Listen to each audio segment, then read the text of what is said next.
Elliot said, you know. He wanted to have a child as soon as possible. I wouldn't leave him for work like you do. So I told him I wanted to have a baby with him. I just listened to my friend's screams in a daze. We had many problems, but I still loved my husband. And I thought I had a good relationship with him. But it seems I was the only one who thought so. My name is Kyla. I am 30 years old. I am a system engineer by profession. A year ago, I got married to Elliot. We were good friends in college, but after graduation, we drifted apart for a while. We met again by chance 3 years ago, and have kept in touch since then. My husband can be a little bossy at times, but he is a cheerful and kind person. I was exhausted from my work, and I was attracted to his cheerful personality. About a year into our relationship, my husband asked me if I would like to live with him. I was feeling lonely because we didn't have time to see each other, so I gladly accepted the proposal. However, someone came along to put a stop to it. It was his mother. No, it's not good. You shouldn't live together before marriage. If you want to live together, get married first. I was baffled when my mother-in-law said that. In some way, I thought my mother-in-law had a point, but I felt uncomfortable with the way she interfered with her 27-year-old adult son. I was raised by my parents to make my own decisions, and my parents always respected my wishes. Having been raised in this way, my mother-in-law's opinions were strange to me. But more than that, I couldn't understand how my husband obeys my mother-in-law's opinion. Well, why don't we get married then? We talked and talked. I learned that there are many people like my mother-in-law. In the end, I decided to marry my husband because I loved him and wanted to be with him. But it didn't stop there. My mother-in-law also began to meddle in our new home. It should be close to my son's work. It should be close to my house. Not only that, she wanted us to buy a house. I couldn't take it anymore, so I decided to talk to my mother-in-law directly. Elliot and I will talk about the house on our own. I'm saying this because I care about your future, you know? I know, I appreciate that. But we want to make our own decisions. My parents respected our opinion.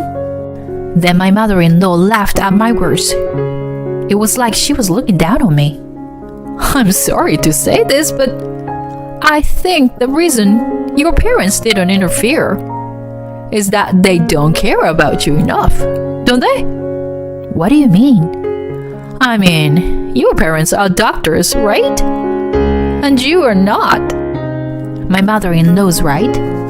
Both my parents are doctors, but I never wanted to be a doctor. My parents never told me to be a doctor either. I never thought that someone, my husband's mother, would say such a thing to me. When I was shocked and kept silent, my husband said to my mother-in-law, "Mom, that's enough." But my mother-in-law, not liking the fact that my husband defended me, became grumpy. There, she never spoke further. I have always felt that my mother-in-law and I don't get along, personality-wise. After that, my mother-in-law's opinion and mine continued to be at odds with each other. My husband, on the other hand, tries to put a good face on both sides. So there was no solutions at all. Finally, my husband found a new condo for us. It was convenient for my husband and my work, and also close to my in-laws' house. I was starting to feel sorry for my husband, who was caught between me and my mother-in-law. I was also getting tired and didn't want to prolong the problem. We settled on buying the condo that my husband had worked so hard to find for us.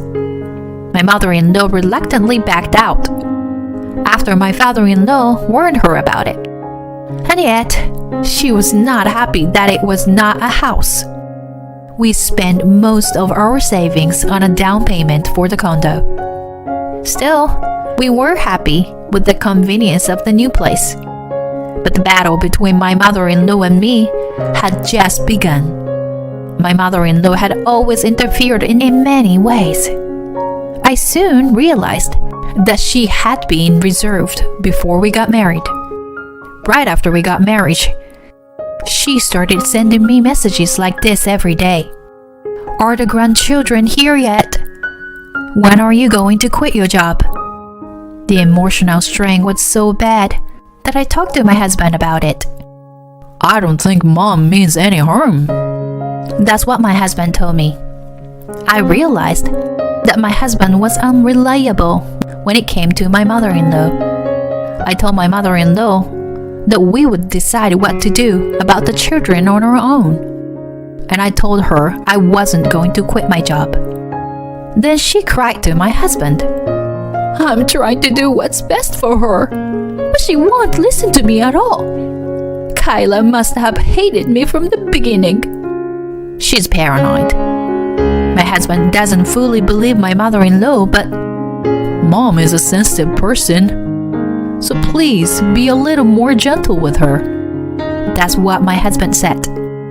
I realized that he doesn't know his own mother at all. I mean, how could she be so sensitive if she was so determined to push her opinions through?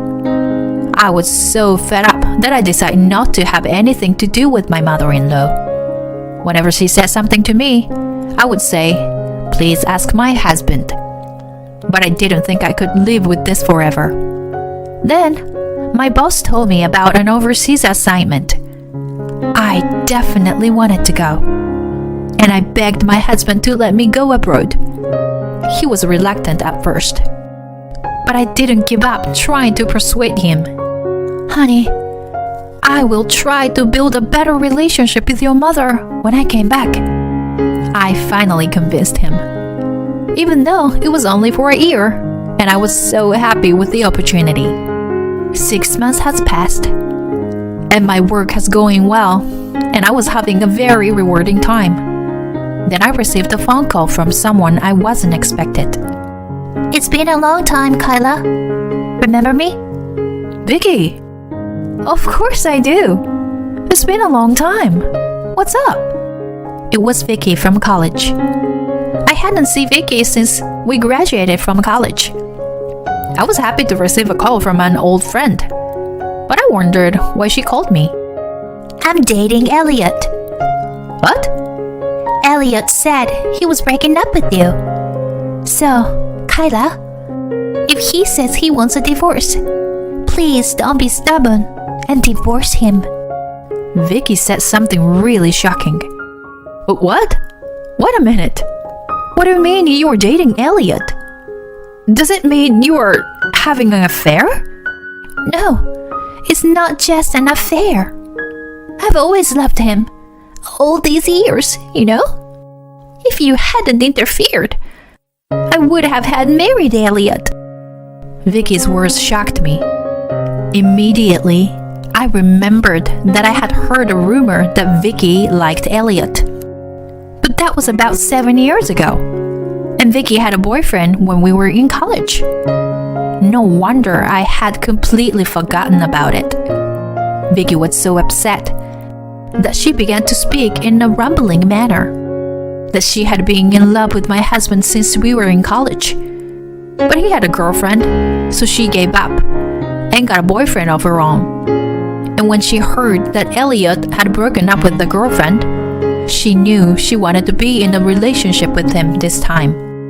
And before she knew, he was dating me and got married. I've always loved him. But now that you two are married, I thought I would finally have to give up this time. Then I heard that you left Elliot and went overseas. I just couldn't stand there and do nothing. I remember Vicky being rather innocent and quiet, so I was overwhelmed by her unexpected side. Vicky seemed to approach my husband as soon as she found out that I was assigned abroad. According to Vicky's story, My husband at first didn't take her seriously, but as a result of her intense approach, he started an affair with her. I'll pay you alimony, so you have to leave Elliot. Wait a minute. I'm still confused. This is too much to take in. I need time to sort things out, okay? Vicky was still saying something, but I hung up the phone. I got the impression from the phone call that Vicky was very attached to my husband. If I believe Vicky's story, she and my husband are having an affair. However, I felt it was dangerous to believe Vicky's stories only without hearing anything from my husband. In the meantime, I will contact my husband when I have a chance to make up my mind. I thought so, but I underestimated Vicky's love for him. Then Vicky sent me that audio data. When I listened to it, I found that my husband was saying he wanted to divorce me and remarry Vicky. I also received other evidence of the affair, such as compromising photos of the two. Vicky and my husband seemed to be very close to each other, literally. There were also files of the conversations among them, including my mother-in-law. My mother-in-law had always been opposed to my going abroad. Naturally, she wanted me to divorce Elliot and Vicky to remarry him. Their conversation was full of bad things about me. Hearing that, I knew I had no choice but to divorce my husband. But to get a divorce, I had to come back home for the formalities. But I was pretty occupied with work and couldn't take the time off. Just when I was in trouble, I received a call from my husband. I answered the call nervously. Hey, it's me, Carla. I filed for divorce. What? And I will take the house. You can stay there and work. Even if you come back, you won't have a home anymore. Okay? I was speechless at this unexpected turn of events. What do you mean you filed for divorce? Isn't that too absurd? My husband's words took me by surprise at first. But at the same time, I was feeling a sense of joy. Now, Vicky wouldn't send me any more photos or audio data. My mind had been exhausted by the data that had been piling up without being able to erase it because it was evidence of their affair. The moment I thought that she would stop sending them to me, my heart became lighter. Okay, I understand. Okay? Yeah, we're getting a divorce, right? I'm okay with that. I readily and happily agreed. I guess he didn't expect that. And my husband was upset. Are you sure about this? We're getting a divorce. Yes, I'm sure. I heard rustling on the other end of the phone, and I heard my husband talking to someone.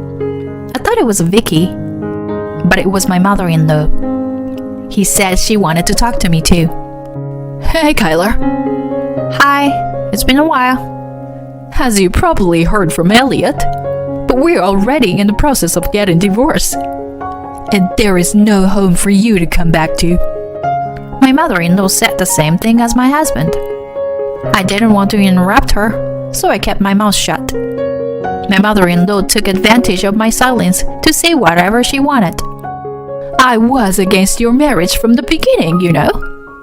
Leaving your husband to go abroad for work. It's beyond insane. I told you to have children as soon as possible, but you wouldn't listen to me. You are the reason for this divorce.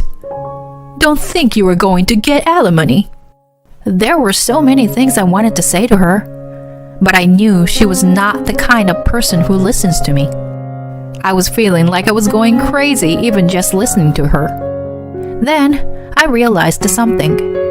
I'm divorced from my husband, which means that the person I'm talking to is a stranger to me. I don't have to care about her, and I don't have to listen to her. I've had enough of her over-involvement in my life, but I had to put up with it because she was my husband's mother. Now that we're strangers, I don't have to put up with anything anymore.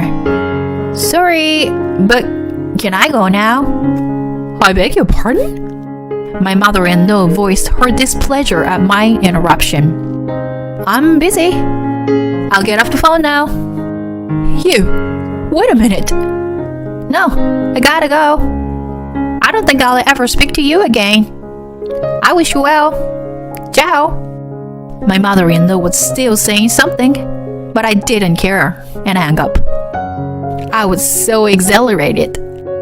I loved my husband, but I knew I couldn't continue to be married to him. I felt refreshed. But the story didn't end there. After 3 months passed, my ex-husband started calling me over and over again like crazy. At first, I ignored the calls. But then I decided that if he was calling this often, then something terrible must have happened. I decided to answer the phone. Kyla, thank God. What is it? You've been calling a lot. I need you. For a moment, I didn't understand what my ex-husband was saying. All I understood was that I shouldn't answer the phone. We can't start over. It's not too late.